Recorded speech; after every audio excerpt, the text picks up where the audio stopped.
Fortune is the comedy that we needed in 2025.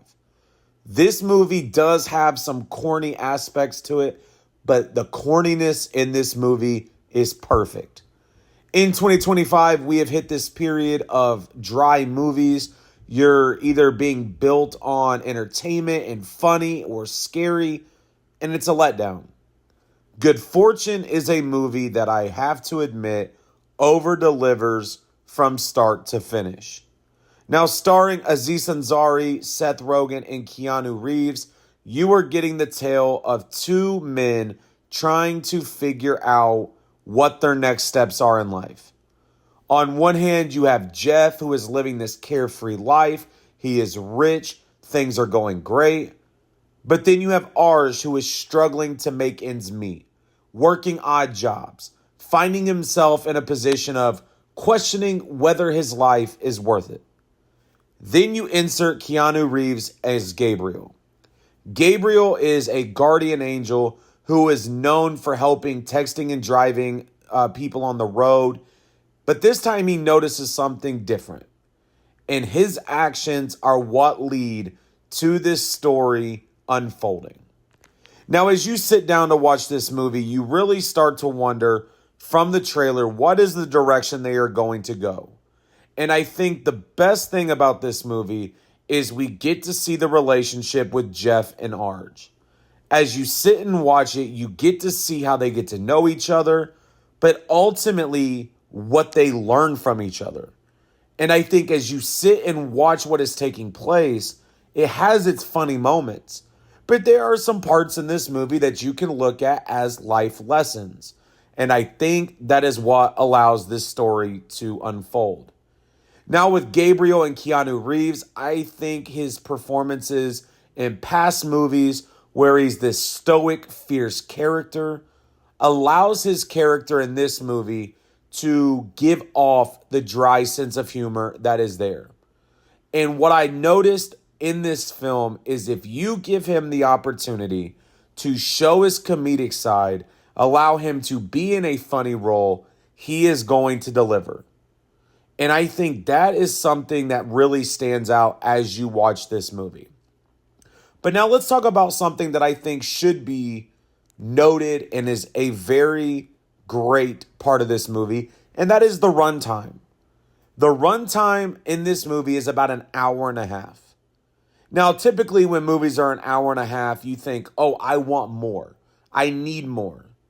But I think Good Fortune at an hour and a half runtime allows you to sit and understand what is going on the screen, but it also allows the key points to be understood. It gives you an opportunity to not deal with extra fluff that is added to the movie, where now you're wondering, what is the purpose? Where are things going? How is it going to play out? So I think that is something that needs to be said and appreciated. But I think as you look at this movie as a whole, I think you have to understand that the characters within this movie are really connected. And I think as you watch this story unfold, it's not just about a guardian angel, a man that's struggling, and a man that's rich. It's they start to understand each other. Gabriel learns what it means to be a person. You have Arj, who learns that money can solve problems. But is he getting it the way that he wants? But then you also have Jeff, who once the thing happens, I won't really go into more of that. You already know it's a switch. But when you look at how it goes and he starts to understand the perspective of others, it changes the dynamic a little bit. And I think it is done very well.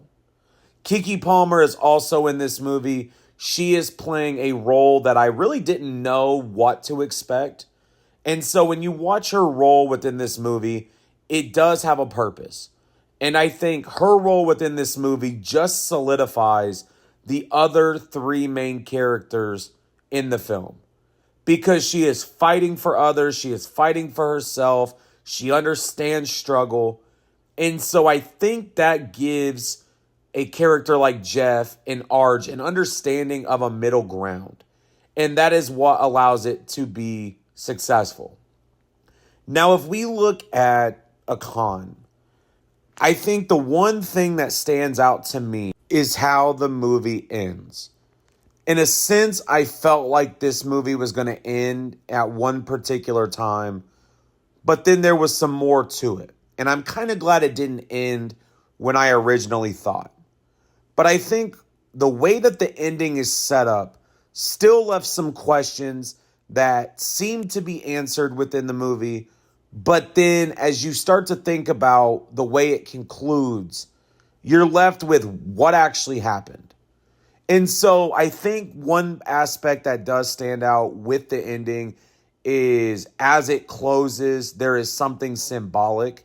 But I think the ending could have been done a little bit different. Now, is this going to be a movie that everybody goes and sits down and enjoy and think is the most funniest movie in the world? Maybe not.